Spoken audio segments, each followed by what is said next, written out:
daripada Hilmi DPW Kota Tangerang dan seluruh para alimil ulama, para sepuh, para tokoh yang tidak bisa saya sebutkan namanya satu persatu tanpa mengurangi rasa ta'zim dan takrim kita doakan mudah-mudahan guru-guru kita, para masyayikh kita, para habaib kita, para tokoh kita senantiasa dijaga oleh Allah Subhanahu wa taala, disehatkan badannya, diberkahi kehidupannya, dimenangkan dalam segala perjuangannya, amin ya rabbal alamin. Begitu juga salam penghormatan kepada para panitia yang telah bersusah payah mensukseskan acara pada malam hari ini. Begitu juga kepada seluruh donatur dan seluruh warga yang ikut memberikan sumbangsihnya atas terlaksananya acara malam hari ini. Begitu juga kepada seluruh anggota PRI, anggota Batik, jawaranya seluruhnya yang hadir dan ikut memeriahkan acara pada malam hari ini. Mudah-mudahan segala jeripayah yang telah kita lakukan mendapatkan ganjaran besar di sisi Allah Subhanahu wa taala. Mudah-mudahan rezekinya diberkahi, hidupnya dimudahkan, amin ya rabbal alamin. Dan salam teristimewa kepada para hadirin wal hadirat, kaum mukminin, kaum mukminat yang hadir dalam peringatan malam hari ini. Mudah-mudahan kumpulnya kita pada malam hari ini menjadi sebab turunnya rahmah dan barokah. Gak pulang kita dari acara malam hari ini kecuali Allah Subhanahu wa taala mengampuni dosa-dosa kita, mengabulkan hajat-hajat kita. Yang sakit, sakitnya disembuhkan. Yang punya kesulitan, kesulitannya dimudahkan. Yang punya usaha, usahanya diberkahi. Yang punya pekerjaan, pekerjaannya juga diberkahi. Yang belum dapat jodoh, ditemukan jodohnya. Yang sudah berkeluarga, dijadikan keluarga yang sakinah, mawaddah, warahmah. Yang belum dapat keturunan, diberikan keturunan yang salihin dan salehat. Yang sudah mendapatkan keturunan, dijadikan anak-anak yang berbakti kepada Allah dan Rasulnya. Dan kita semua mendapatkan syafaat dari Nabi kita Sayyidina Muhammad, amin ya rabbal alamin. Ibadallah, alhamdulillah, malam hari ini kita berkumpul dalam rangka tasyakuran atas kebebasan guru kita Al-Habib Muhammad Rizik bin Husin Shihab. Alhamdulillah. Saya mau tanya, Habib Rizik bebas, kira-kira orang Banten nih, orang mana nih? Solear. Ini orang Solear kira-kira senang atau tidak? Kira-kira Habib Rizik bebas senang atau tidak? Bahagia atau tidak? Alhamdulillah. Nah, maka salah satu ekspresi kebahagiaan kita malam hari ini kerjasama antara DPD Provinsi Banten dengan DPW dan seluruh yang terkait mengadakan tasyakuran. Alhamdulillah. Dan mudah-mudahan acara tasyakuran ini diterima oleh Allah Subhanahu wa taala dan mudah-mudahan kita mendapatkan keberkahan dari imam besar kita, amin ya rabbal alamin. Ibadallah, Al-Imam Al-Haddad mengingatkan kepada kita bahwasanya bersyukur itu merupakan al-maqamat syarifah, kedudukan yang tinggi. Rasa bersyukur, keinginan melakukan rasa syukur, bersyukur kepada Allah Subhanahu wa taala merupakan manqabatul aliyah, kedudukan yang tinggi. Artinya apa? Orang yang diberikan taufik bersyukur oleh Allah merupakan satu tanda kalau dia dalam keadaan yang mulia, dalam keadaan kedudukan yang tinggi. Nggak sembarangan orang bisa bersyukur, tidak sembarangan orang terdorong untuk melakukan rasa tasyakur, sehingga sikap bersyukur merupakan sikap yang baik, sikap yang terpuji, sikap yang mendapatkan posisi yang mulia di sisi Allah Subhanahu Makanya Allah Subhanahu wa taala memerintahkan kita di dalam surat An-Nahl ayat 114.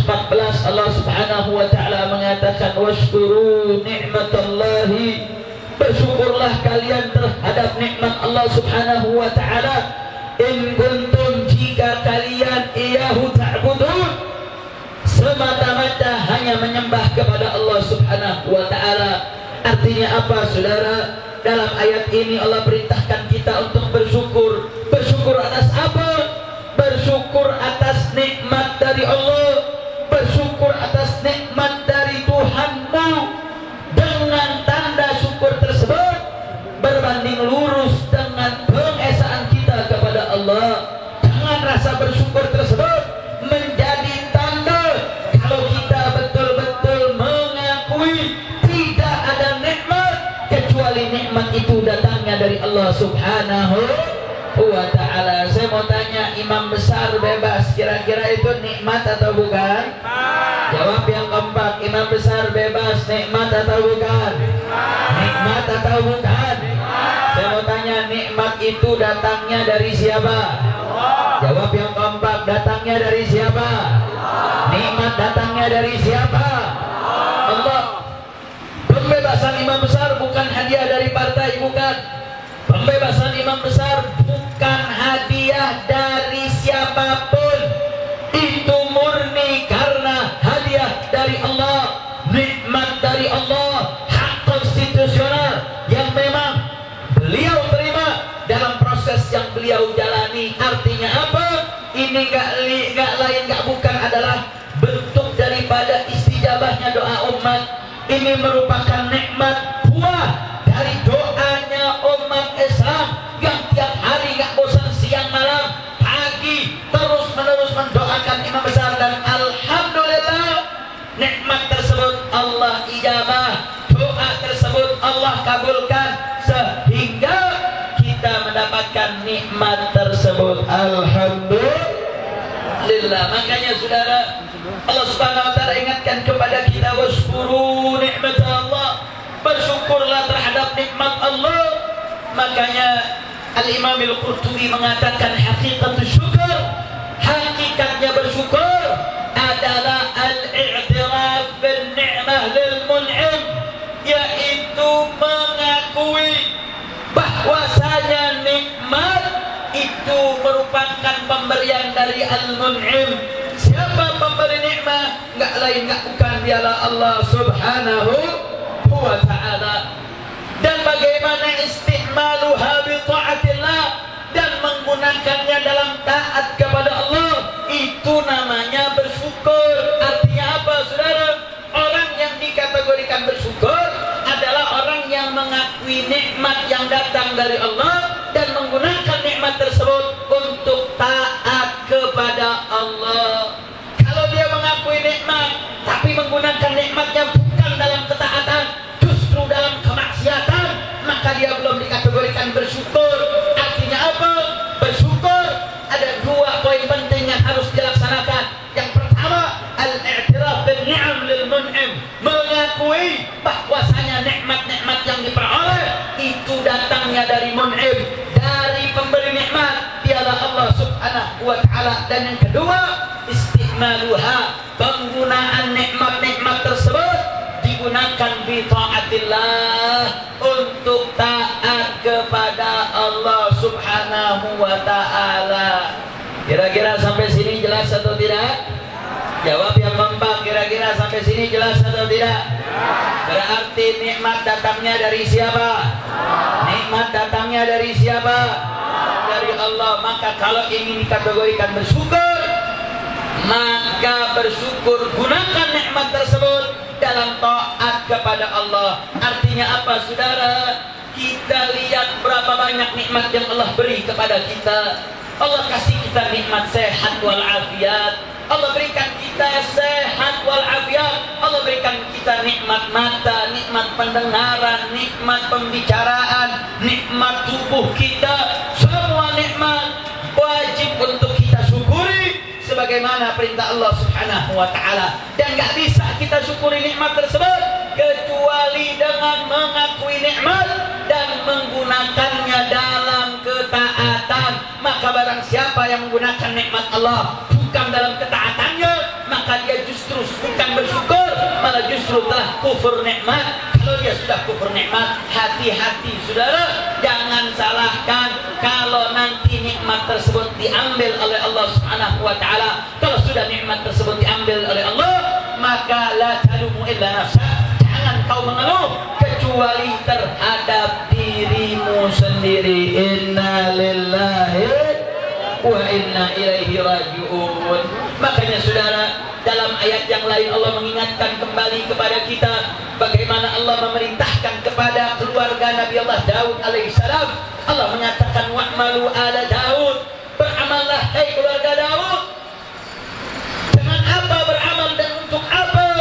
Qalilun min ibadiyasy syakur, karena sedikit dari hamba-hamba yang digolongkan sebagai orang yang bersyukur. Karena banyak orang tahu dia punya nikmat saudara. Orang tahu dia punya nikmat diberi oleh Allah, tahu. Tapi banyak di antara kita yang gak bersyukur. Betul? Betul? Betul? Saya mau tanya, kira-kira banyakan yang bersyukur apa yang enggak? Bersyukur apa yang enggak? Jawabnya malu-malu loh. Jawab yang jujur, jawab yang jujur. Kira-kira banyakan yang bersyukur apa enggak? Banyak yang bersyukur apa enggak? Bu, bu, ibu-ibunya tidur nih. Bu, bu, lu bapak-bapak jangan cemburu lu ya. Ibu-ibu kalau nggak diajak ngobrol nih, ngobrol sendiri soalnya. Teman buat majelis dia, nanti di majelis sendiri. Bu, bu, kira-kira banyakan yang bersyukur apa yang enggak bu? Banyak yang bersyukur apa enggak bu? Hah? Banyakan yang enggak. Taunya dari mana? Allah yang kasih tahu saudara. Allah yang kasih tahu bahwasanya qalilun min ibadiyasy syakur, sedikit hamba-hamba yang syakur, yang bersyukur. Sedikit orang yang bersyukur. Kenapa? Berapa banyak kita dikasih nikmat, tapi apakah nikmat yang kita pakai selalu kita gunakan dalam ketaatan? Apakah nikmat yang kita gunakan yang kita diberikan oleh Allah, apakah selalu kita gunakan dalam ketaatan? Kalau kita mau banding-banding, lebih banyak dalam kemaksiatannya. Betul? Betul? Betul? Berapa banyak mulut kita gunain buat ngomongin orang? Betul? Betul? Betul? Betul? Lagi ibu-ibu nih. Oh, kalau nggak ngumpul, nggak ngomongin orang, kayaknya nggak afdol. Hah? Nomor 1. Artinya apa saudara? Banyak kita nggak menggunakan syukur kita saudara. Nikmat-nikmat yang kita gunakan ini nggak digunakan untuk bersyukur. Nikmat yang Allah berikan kebanyakan kita gunakan dalam kufur, bukan dalam syukur. Tidak kita gunakan dalam nikmat untuk beribadah kepada Allah Subhanahu wa taala. Makanya Allah ingatkan kepada ala Daud, keluarga Daud. Nabi dalam salah satu kisah lagi bacakan ayat tadi saudara. Wa'malu ala Daud qalilun min ibadiyasy syakur. Dalam mimbar Nabi mengatakan keistimewaan daripada keluarga Daud sampai dimasukkan di dalam surga, di dalam istilah dalam Al-Quran saudara. Kenapa? Nabi mengatakan siapa orang yang menjalankan 3 perkara, maka dia dalam kategori keluarga Nabi Daud yang mendapatkan kemuliaan di sisi Allah Subhanahu wa taala. Apa 3 perkara tersebut saudara? Yang pertama, al-adlu fir ridha'i wal ghadab. Seorang yang bisa bersikap adil dan proporsional tatkala marah maupun dalam keadaan yang ridha, tidak marah. Artinya apa?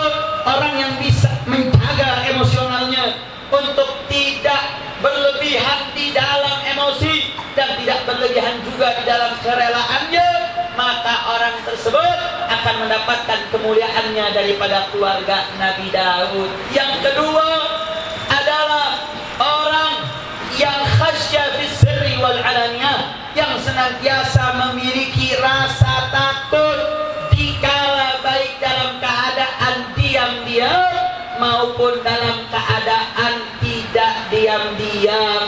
Artinya apa saudara? Mau dia depan orang, mau dia sendiri, mau dia di hadapan khalayak ramai atau dia sendirian, tetap dalam hatinya terdapat khasyah, tetap dia dalam keadaan takut kepada Allah.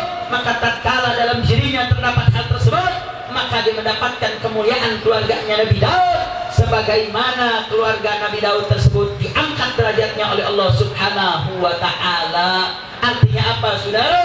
Bagaimana kita mampu untuk selalu menghadirkan rasa takut dalam hati kita, sehingga mau sendiri, mau di hadapan orang, kita tetap takwa kepada Allah Subhanahu wa Ta'ala. Kira-kira bisa atau tidak? Insya Allah. Karena saat ini saudara hati-hati, ini Allah kasih banyak kemudahan dalam hidup kita saat ini. Tapi kemudahan tersebut kalau tidak bisa di-maintenance, tidak bisa diatur, dia bukan menjadi sumber mendapat ridha Allah, justru menjadi sumber mendapat murkanya Allah Subhanahu wa Ta'ala. Artinya apa, saudara? Ketika kita mampu untuk mengelola, mampu menjaga, insya Allah kita akan mendapatkan kemuliaan sebagaimana kemuliaannya keluarganya Nabi Daud alaihissalam, insya Allah. Makanya saudara, dalam ayat ini Allah ingatkan kepada kita, mempertegas lagi cara kita untuk bisa dikategorikan bersyukur adalah dengan beramal, amal yang salehah, amal yang baik, sehingga amal baik tersebut akan menjadikan kita tergolong sebagai orang yang bersyukur. Kenapa? Karena bersyukur nggak cukup dengan mengatakan alhamdulillah, nggak cukup. Kenapa? Dalam salah satu kisah Nabi SAW mengatakan, tatkala seorang laki-laki diberikan dunia beserta isinya, kemudian dia mengatakan alhamdulillah, dia bersyukur kepada Allah Subhanahu wa Ta'ala. Nabi mengatakan bahwasanya ucapan alhamdulillah itu lebih baik daripada dunia beserta isinya. Akan tetapi di dalam ayat tersebut dikategorikan tatkala dikatakan bahwasanya qalilun min ibadiyasy syakur, sedikit orang yang bersyukur. Kenapa? Karena orang hanya fokus untuk mengucapkan kata alhamdulillah, dia bersyukur dengan lisannya saja tanpa melahirkan daripada setelah ucapan tersebut dengan amal-amal bil arkan, dengan perbuatan-perbuatan dengan fisiknya. Kalau saja mengucapkan alhamdulillah pahalanya lebih besar daripada dunia beserta isinya, apalagi kalau beramal. Kira-kira jelas atau tidak? Jelas atau tidak? Artinya apa, saudara? Kita dapat nikmat bersyukur dengan lisan, tapi nikmat yang kita gunakan tersebut alokasikan dalam ketaatan. Maksudnya bagaimana? Kita punya harta berlebih, kita punya harta, ketika dapat rezeki kita bersyukur kepada Allah Subhanahu wa Ta'ala, penuhi kewajiban kita, kemudian selebihnya kita sedekahkan, kita gunakan dalam ketaatan. Maka dengan menggunakan metode seperti itu, maka kita dikategorikan sebagai orang yang telah bersyukur. Nah, kalau sudah kita dalam kategori seorang yang bersyukur, wa sayajzis syakirin, maka Allah akan berikan ganjaran setimpal dari Allah Subhanahu wa Ta'ala. Allah yang akan balas. Artinya apa, saudara? Ketika kita beramal, jangan ngarepin pujian dari orang, jangan ngarepin daripada mendapatkan pujian sanjungan dari orang. Kita beramal minta ta'alluqnya kepada Allah Subhanahu wa Ta'ala. Yang kita minta ridha Allah, yang kita cari ridha Allah. Memangnya ngapain nyari ridha Allah, saudara? Karena kalau kita nyari ridha manusia, nggak akan ada habis-habisnya. Nyari ridha manusia, orang semua pengen ridha, senang sama kita, nggak mungkin. Itu permintaan yang mustahil. Sampai ucapan Imam Syafi'i mengatakan, ridha Allah ghayatun la tudrak, wa ridha nas ghayatun la tudrak. Kalau cari ridha Allah itu tujuan hidup yang nggak boleh ditinggal. Sedangkan ridha manusia, mencari ridha manusia, ghayatun la tudrak, tujuan hidup yang nggak bisa digapai. Artinya apa? Mustahil orang semua demen sama kita, saudara. Jangankan kita Nabi kita Sayyiduna Muhammad Sallallahu Alaihi Wasallam, ada nggak yang suka sama, tidak suka dengan Nabi? Yang benci Nabi ada atau tidak?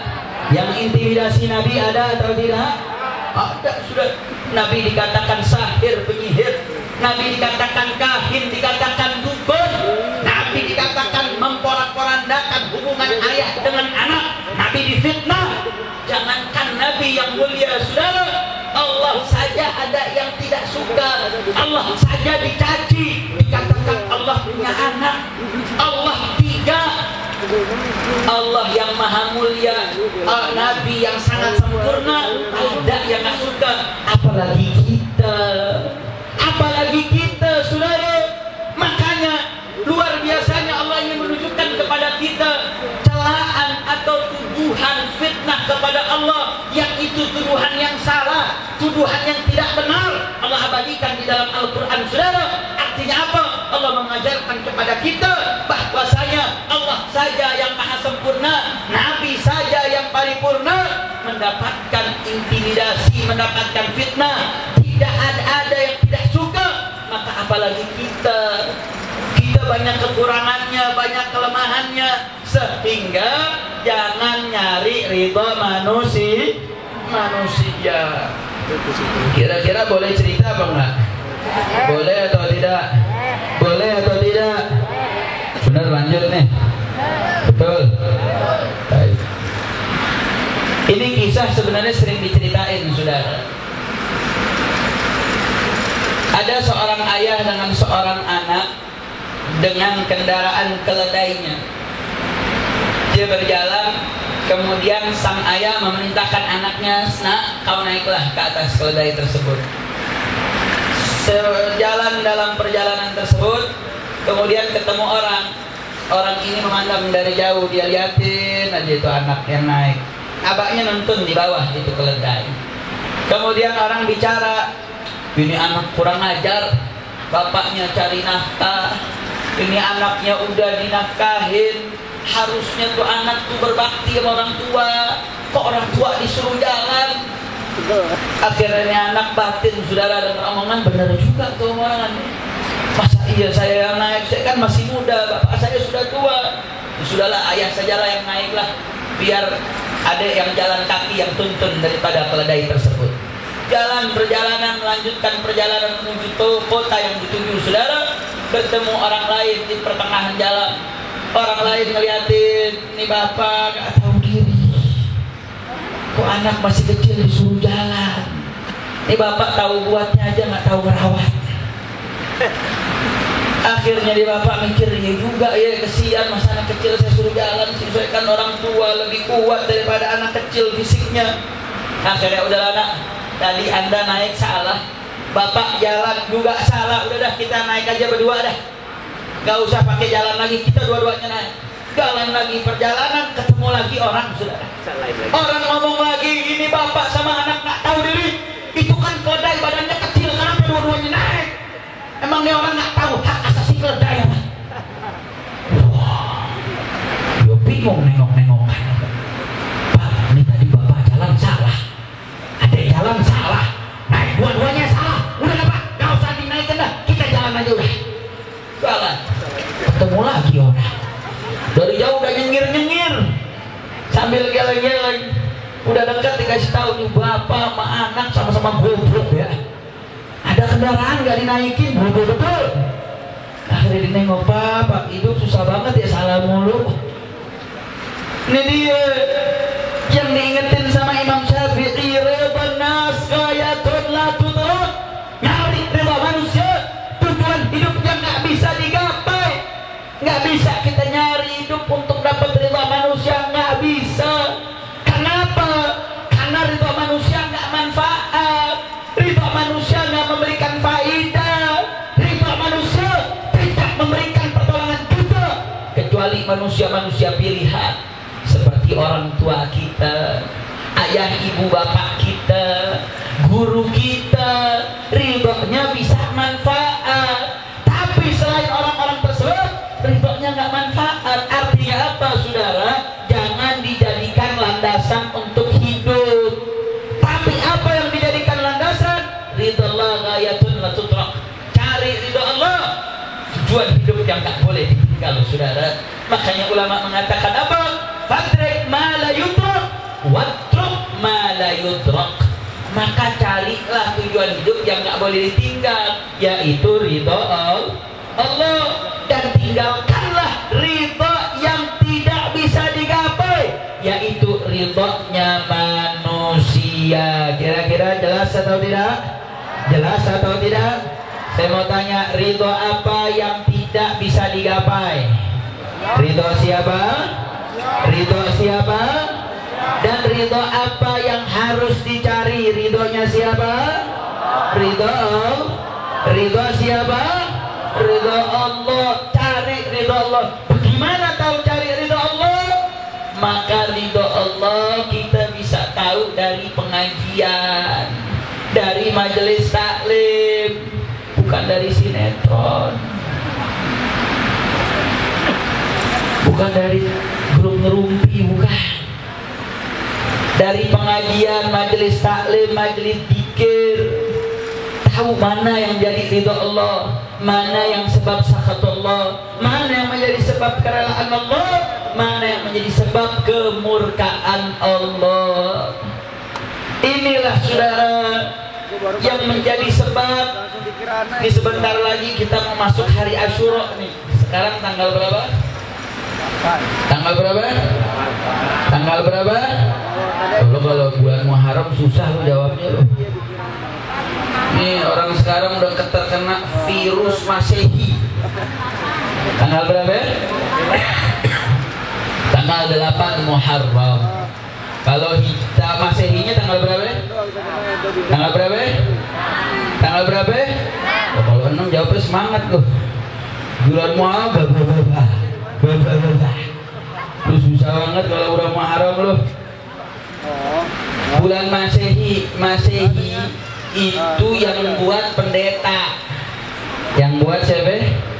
Pendeta ahli teologi dari Italia. Kemudian disempurnakan di zaman Julius Caesar, Raja Romawi kuno, yang dulu 10 bulan jadi 12 bulan mengikuti pergerakan matahari, sampai akhirnya bulan-bulan tersebut dijadikan penanggalan internasional.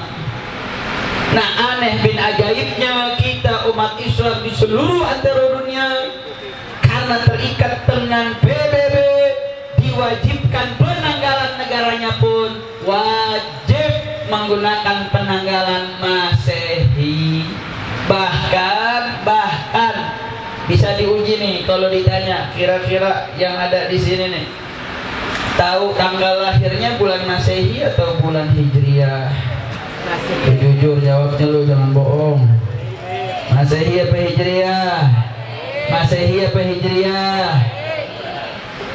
Lu tahu nggak bulan-bulan Masehi itu nama-nama siapa?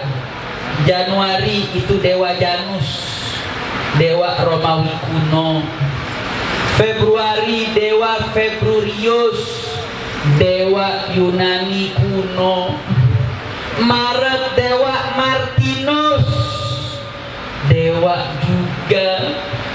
Juli yaitu Raja Julius Caesar, Raja Romawi kuno. Lu mau ikut dewa apa ikut sahabat? Jawab yang gombak, mau ikut dewa apa ikut sahabat? Ikut dewa apa ikut sahabat?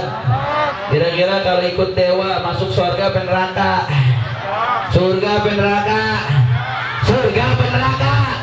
Kira-kira mau masuk surga apa masuk neraka? Masuk surga apa neraka? Kalau masuk surga ikut sahabat. Cari tahu kapan bulan Hijriahnya. Bulan Hijriah itu penanggalan yang ditetapkan di zaman Sayyidina Umar bin Khattab. Dulu zaman Nabi belum ada penanggalan. Dulu zaman Nabi yang ada biasanya kalau tahun dinisbahkan peristiwa besar. Contoh, Nabi lahir pada tahun gajah. Kenapa dinisbahkan tahun gajah? Karena ada pasukan gajah yang mau menyerang daripada Ka'bah, makanya disebut Amul Fil. Atau ketika Nabi istrinya Sayyidatina Khadijah meninggal, sebelumnya paman beliau Abu Thalib meninggal, tahun kesedihan, maka disebut Amul Huzun, tahun kesedihan. Artinya dulu penanggalan belum ada. Di zaman Sayyidina Umar, ketika ketika perkembangan negara Islam semakin meluas, mulai terjadi persilangan kebudayaan, mulai ada surat menyurat antar kerajaan, sampai diketahui bahwa kerajaan-kerajaan memiliki penanggalan tersendiri. Sampai akhirnya para sahabat berkumpul untuk bersepakat, kita harus memiliki penanggalan yang khusus yang dibuat oleh kerajaan umat Islam. Akhirnya sahabat berdiskusi, kira-kira acuan kita apa?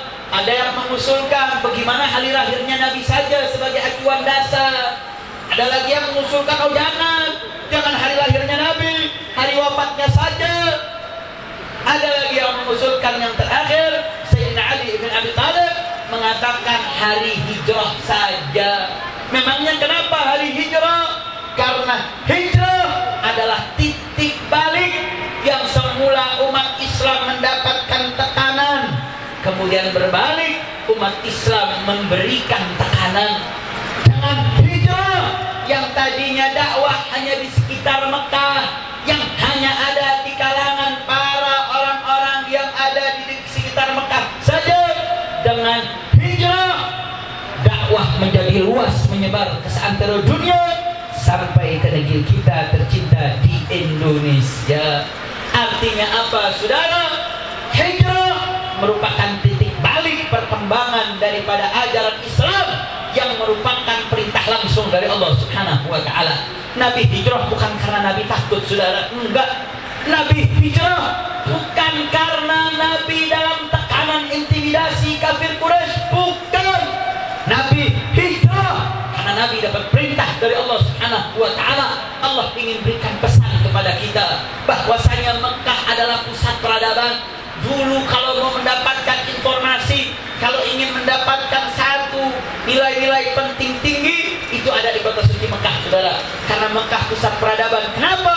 Karena ada Ka'bah. Ada Ka'bah yang ada di kota Mekah. Sehingga dulu bahasa yang terindah adalah bahasa Mekah. Kenapa? Karena seluruh kabilah Arab datang di Mekah, saudara. Mekah itu menjadi pusat peradaban, pusat perekonomian, pusat sosial, pusat budaya. Makanya Mekah begitu masyhur, saudara. Menariknya, kenapa kok bukan di Mekah pusat penyebaran daripada ajaran Islam, tapi setelah berhijrah ke Madinah, Islam baru menyebar ke seantero dunia. Allah ingin berikan informasi kepada kita agar tidak terjadi fitnah-fitnah ke depan. Kalau andai kata Nabi gak hijrah ke Madinah, mungkin ada hari ini ada yang memfitnah bahwasanya Nabi SAW bisa menyebarkan ajaran Islam yang berpusat dari kota suci Mekah. Itu gak lain gak bukan adalah karena ketamakan kekuasaan yang diwariskan dari kafir Quraisy, dari penggawa-penggawa kerajaan pimpinan Quraisy, sehingga ajaran Islam adalah ajaran yang mengandung unsur kekuasaan untuk menguasai dunia, karena Mekah adalah pusat peradaban. Tapi Allah Subhanahu wa ta'ala gak menginginkan itu, saudara. Allah Subhanahu wa ta'ala perintahkan Nabi-Nya untuk hijrah ke Madinah. Siapa yang kenal Madinah sebelum Nabi hijrah, saudara? Siapa yang kenal kota Yathrib sebelum Nabi pindah ke kota suci Madinah, saudara? Nggak ada yang kenal Madinah, saudara. Tapi tatkala Nabi pindah hijrah dari Makkah menuju Madinah, Madinah menjadi kota yang dikenal di seantero dunia. Bahkan terdapat satu buq'ah yang merupakan tempat terbaik yang ada di langit dan bumi, yaitu di mana yang menghimpun jasadnya baginda kita Nabi kita Sayyiduna Muhammad sallallahu alaihi wasallam. Ini hikmatun rabbaniyah. Ini adalah hikmah dari Allah Subhanahu wa ta'ala yang Allah inginkan penyebaran ajaran Islam itu tersebar dari kota yang tidak dikenal, dari kota yang tidak diketahui, hingga Madinah yang tadinya tidak dikenal menjadi kota, bahkan menjadi negara yang menyebarkan nilai-nilai keluhuran yang sampai menyebar ke seluruh antero dunia. Alhamdulillah. Makanya Sayyidina Umar dan para sahabat sepakat hari hijrah menjadi titik awal penanggalan tahun. Makanya penanggalannya disebut Hijriyah. Kenapa? Nisbah kepada hijrah. Hijrah itu Kata Nabi sallallahu alaihi wasallam, "Man hajara ala ma naha anhu," atau kama qala Nabi sallallahu alaihi wasallam. Hijrah selain momentum bersejarah, hijrah mengandung nilai yang baik, yaitu Nabi mengatakan orang yang dikatakan hijrah adalah man hajara ala ma naha anhu, orang yang menghindar, yang menutup apa-apa yang dapat dicegah, apa-apa yang dilarang oleh Allah Subhanahu wa taala. Artinya Sayyidina Umar dan para sahabat ingin ingatkan kepada kita, setiap awal tahun baru Hijriah, tancapkan dalam hati kita, tancapkan dalam sanubari kita untuk apa-apa larangan daripada Allah yang kita kerjakan di tahun yang lalu, agar kita jaga diri kita, jaga keluarga kita untuk tidak melanggar lagi aturan Allah, agar semangat hijrah, semangat perjuangan Rasulullah dan para sahabatnya terus terilhami oleh umat di setiap tahunnya, agar semangat hijrah terus masuk ke dalam hati kita, agar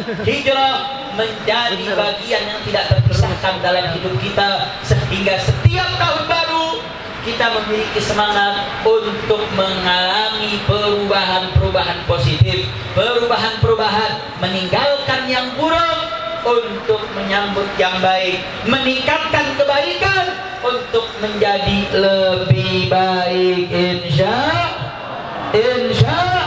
Allah. Makanya saudara, biasain dari sekarang untuk mengaitkan hidup kita dengan penanggalan Hijri. Sebagaimana kita paling apal dengan tahun-tahun Masehi, tahu, pelajari, telaah tentang penanggalan Hijriyah. Kira-kira jelas atau tidak? Jelas atau tidak? Bahkan kadang sampai hari kita udah terkontaminasi. Makanya gak heran Allah Subhanahu wa taala ingatkan kepada kita. Allah mengatakan, "Walan tarda ankal yahudu walan nasara hatta tattabi'a millatahum." Allah kasih tahu, orang Yahudi, orang Nasrani gak bakal pernah membiarkan kita kecuali kita bisa ngikut milah mereka. Apa itu milah? Milah itu lebih luas cakupannya daripada agama. Mereka gak hanya sekedar meminta kita untuk keluar dari agama Islam, mereka merancang rencana untuk kita bisa mengikuti agama mereka. Enggak sejauh itu, saudara. Mereka pengen lebih luas sakupnya. Kalaupun dia nggak bisa mengikuti ajaran agama Yahudi dan Nasrani, minimal dia ikuti pola hidupnya Yahudi dan Nasrani. Makanya sampai dalam penyebutan hari saja, kadang-kadang kita masih kepleset ngikutin daripada penyebutan hari mereka. Saya mau tanya nih, sekarang hari apa nih? Sekarang hari apa ya? Besok hari apa? Ahad. Oh, kan? Minggu Ahad. Lu biasa ngomong minggu terus satu Ahadnya hari lo. Biasa kita ngomong hari Minggu. Lu tahu nggak Minggu nama siapa itu? Nama pendeta, nama Domingos. Seorang pendeta yang membuat peribadatan di hari Ahad. Kemudian peribadatan Nasrani ini ternyata begitu luar biasa sambutan masyarakat, sampai akhirnya sebagai pemberian penghargaan diubahlah nama Ahad menjadi nama hari Minggu yang dinisbatkan ke pendeta Domingos. Jadi kalau kita nyebut hari Ahad hari Minggu, berarti muridnya pendeta Domingos. Orang Tangerang mau jadi murid Domingos apa kagak? Kalau nggak mau nyebutnya hari apa? Hari Ahad. Emang Ahad apa sih maksudnya? Ahad itu satu, hari pertama. Itnen itu hari kedua. Thulatha, Selasa, hari ketiga. Arbi'a, Rabu, maksudnya apa? Hari keempat. Al-Khamis, Kemis, hari apa? Kelima. Al-Jum'ah, kenapa disebut Jum'ah? Karena dulu kakek Nabi Al-Qusay dulu ngumpulin masyarakat Quraisy untuk bagi-bagi makanan, bagi-bagi rezeki, itu di hari Jumat. Jumat itu artinya Jum'ah dari kata jamaah, perkumpulan. Karena hari Jumat, hari ke-6, hari di mana kakek Nabi mengumpulkan orang, hari di mana sering terjadi perkumpulan, makanya disebut hari Jum'ah.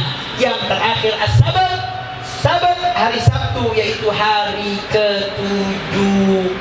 Makanya dari sekarang tinggalkan nyebut hari apa ya? Ahad. Emang ngapain sih sampai urusan hari aja repot banget. Sampai urusan hari nyebut nama hari mengapa kaitannya? Saudara, lihat nenek nyambungnya kemarin. Dulu ketika Nabi dari Mekah ke Madinah, kemudian ketemu tuh dengan orang-orang Madinah yang lagi pada puasa. Kemudian Nabi nanya kepada orang-orang Yahudi, kalian kenapa berpuasa pada hari ini? Yang hari itu jatuh pada tanggal 10 Muharram yang dikenal dengan hari Asyura. Apa jawab orang Yahudi? Orang Yahudi mengatakan hari ini tanggal 10 Muharram adalah hari di mana Nabi Musa diselamatkan oleh Allah dari tentara Fir'aun. Kemudian apa jawab Nabi, saudara? Nabi katakan, nahnu aula minkum. Kami ini lebih utama buat merayakan ini. Kami ini lebih utama untuk menjalankan puasa pada hari tersebut. Kemudian setelah itu Nabi sampaikan kepada para sahabat. Nabi katakan, kalau tahun depan umurku sampai, aku akan puasa tanggal 9 dan tanggal 10. Tujuannya apa?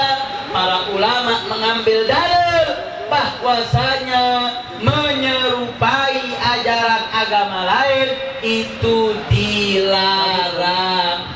Makanya kalau kita puasa cuma Muharram saja tanggal 10, ulama mengatakan hukumnya makruh. Kenapa? Karena itu merupakan satu amalan yang diamalkan oleh orang Yahudi. Makanya Nabi perintahkan puasanya 1 hari tambahan sebelum tanggal 10 Asyura atau setelahnya. Jadi kalau mau puasa 9, 10 atau 10, 11. Iya, perjanjian. Satu. Yang kedua, bukti kalau kita nggak boleh serupa. Kita mau sampai subuh juga. Kalau kita habis sholat subuh, itu nggak boleh saudara melakukan sholat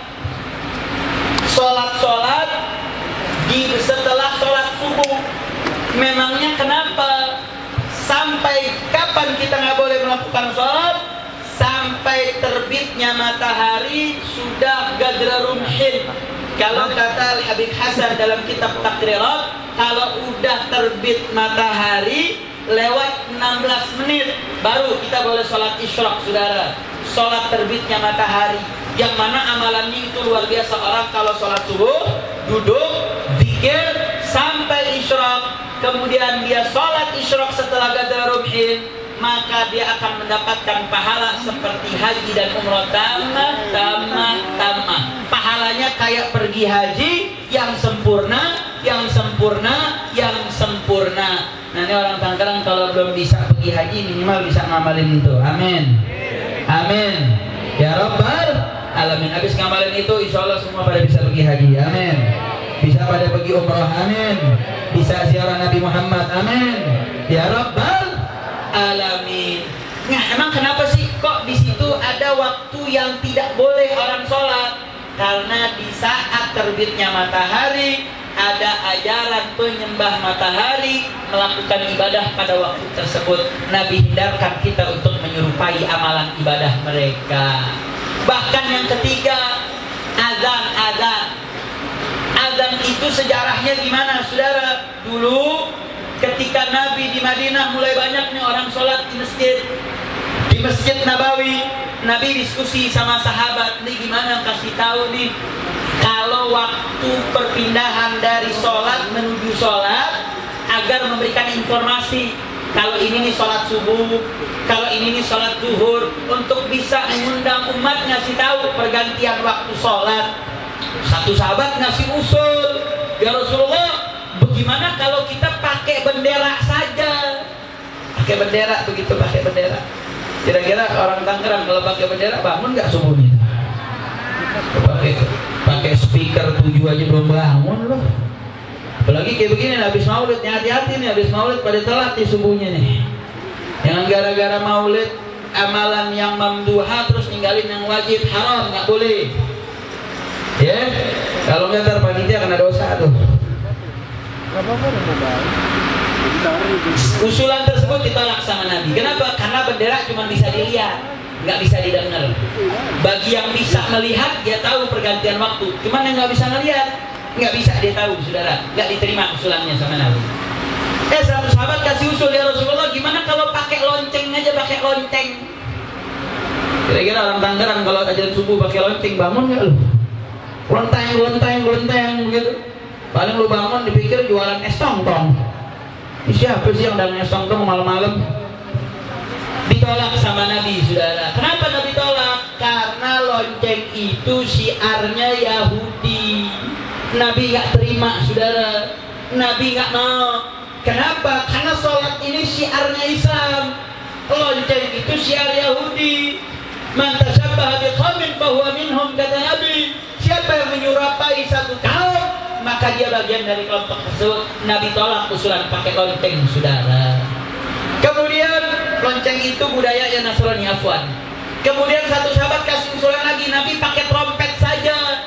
Pergantian sholatnya, gantiannya diinformasikannya pakai trompet. Kemudian Nabi SAW tolak. Kenapa? Karena trompet budayanya Yahudi. Nabi nggak terima. Makanya nih kalau anak-anak nih kalau tahun baru Masehi itu sebenarnya ngerayain juga nggak boleh itu sebenarnya itu. Larang. Andai kata anak-anaknya ngelakin trompet pengen begitu, itu trompet budaya Yahudi, saudara. Termasuk topinya tuh. Kalau lagi tahun baru ada topi kucuk begitu. Itu namanya topi San Benito. Itu topi dipakaikan kepada warga Andalus yang dulu dibantai di Andalusia tatkala diserang oleh Ratu Isabella.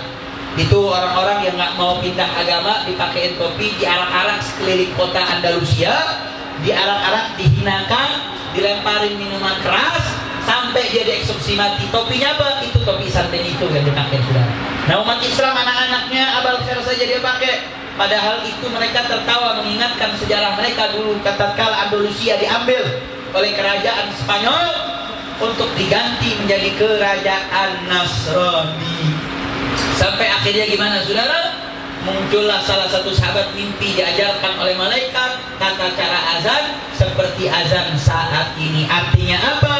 Menyerupai kaum non-muslim itu dilarang. Makanya sekedar pengucapan hari yang merupakan syiar mereka, penyebutan tahun, penggunaan tahun kalender yang menyerupakan tahun mereka, itu jadi satu hal yang dilarang. Cuman karena ini sudah menjadi peraturan, minimal jangan sampai kita nggak tahu tahun Hijriyah. Kira-kira jelas atau tidak?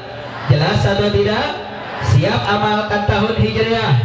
Siap tinggalkan tahun Masehi? Takbir! Takbir!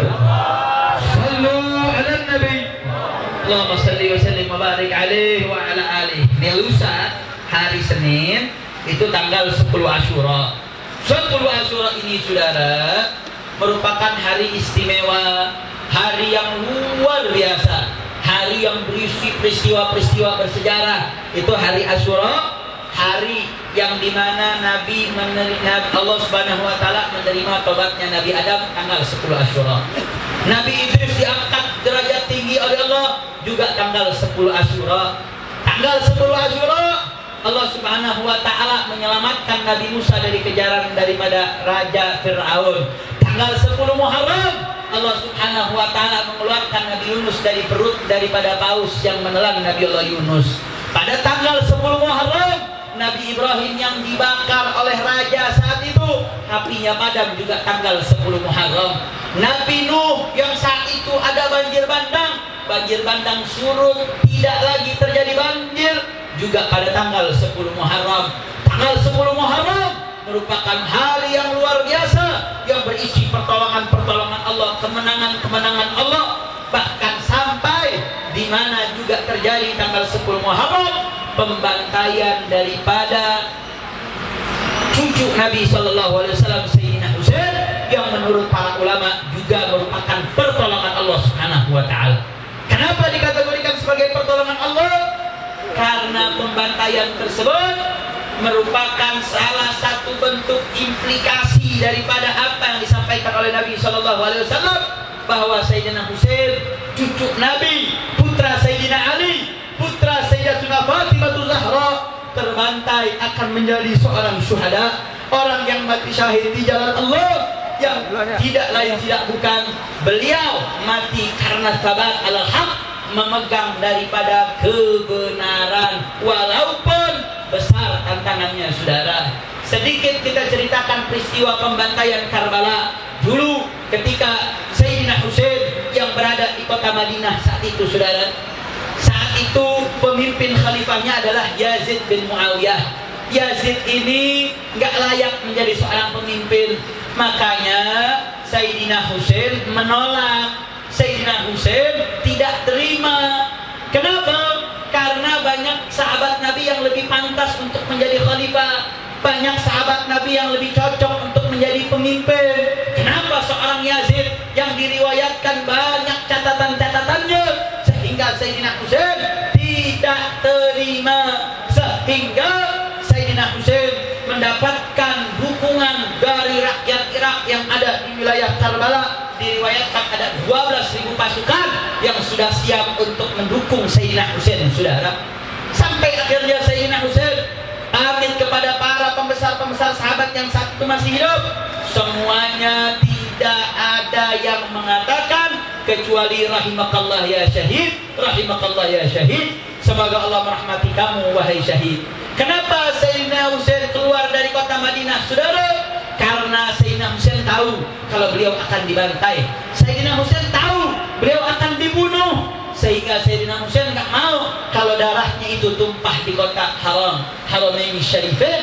Sehingga Sayyidina Husain memilih untuk keluar, nggak lain nggak bukan itu merupakan perintah Allah Subhanahu wa taala. Itu nggak lain nggak bukan adalah untuk menjaga Haramain Syarifain daripada tertumpahnya darah beliau maupun darah umat Islam. Kenapa? Karena Nabi pernah menyampaikan kepada para sahabatnya, kalau nanti di Madinah dan di kota suci Mekah akan terjadi satu pertempuran yang akan terjadi tumpahan darah yang ada di negeri Mekah, sehingga para sahabat nggak ada yang berani nahan Sayyidina Husain. Saudara, mereka takut kalau dia tahan Sayyidina Husain yang saat itu dalam pantauan. Kenapa?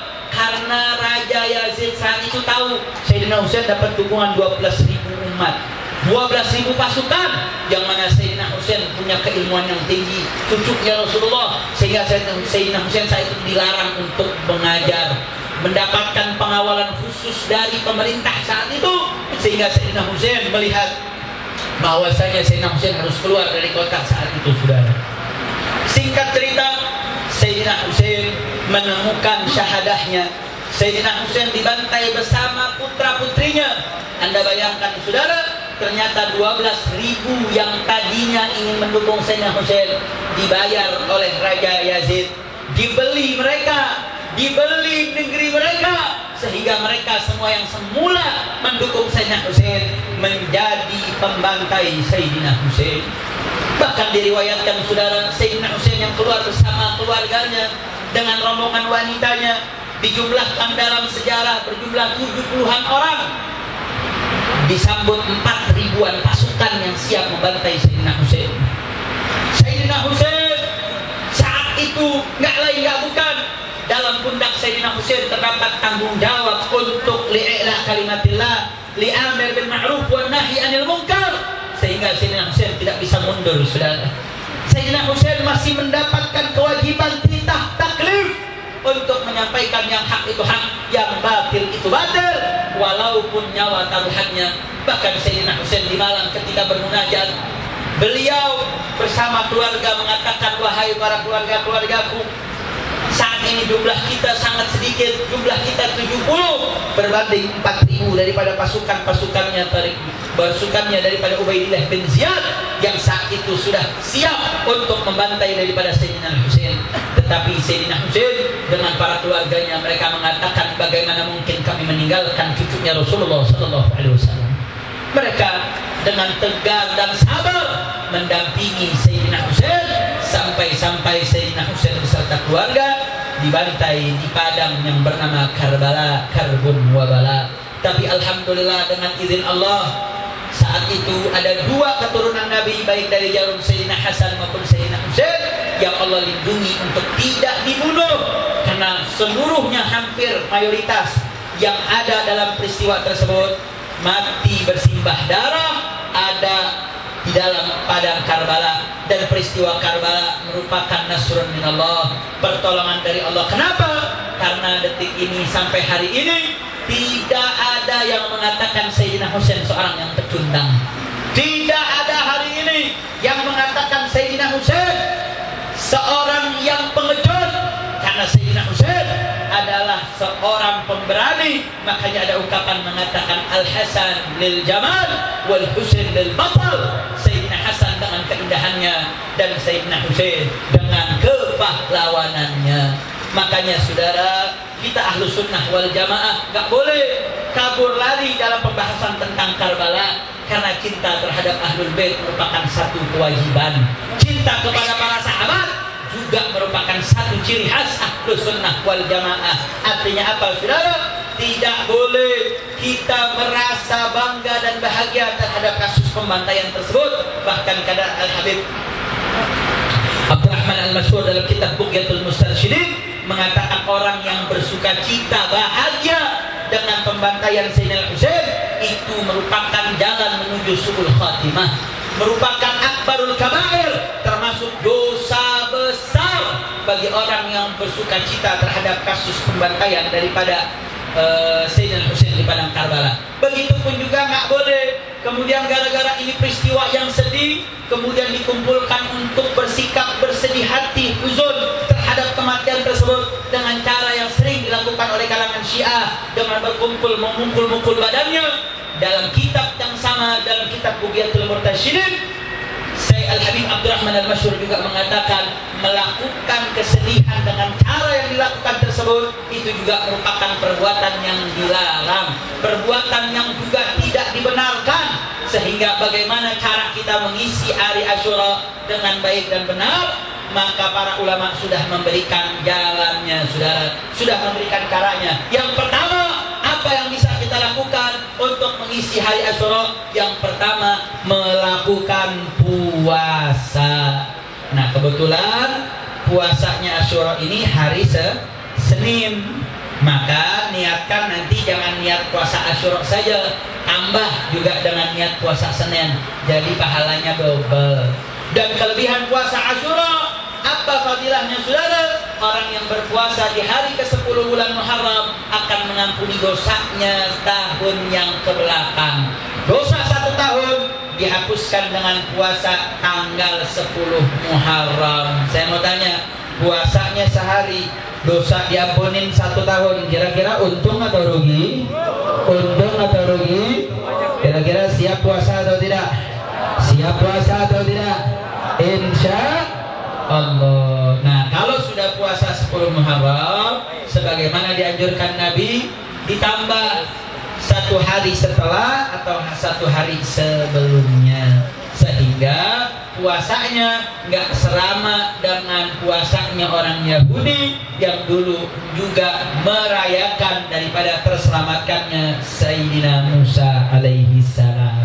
Jadi amalan pertama untuk bulan Asyura tanggal 10 Asyura, amalan pertamanya apa namanya? Amalannya apa? Puasa. Yang kedua, ini yang mansus saudara, yaitu tausiatul iyal, meluaskan rezeki kepada keluarga. Nah, ini biasanya khitabnya kepada lil aba, kepada orang-orang tua kaum laki. Karena biasanya memberikan rezeki itu kaum bapak. Ketika 10 Muharram disunahkan untuk melebihkan, meluaskan rezeki kepada istri, kepada anak. Memang fadilahnya apa? Siapa yang meluaskan rezeki?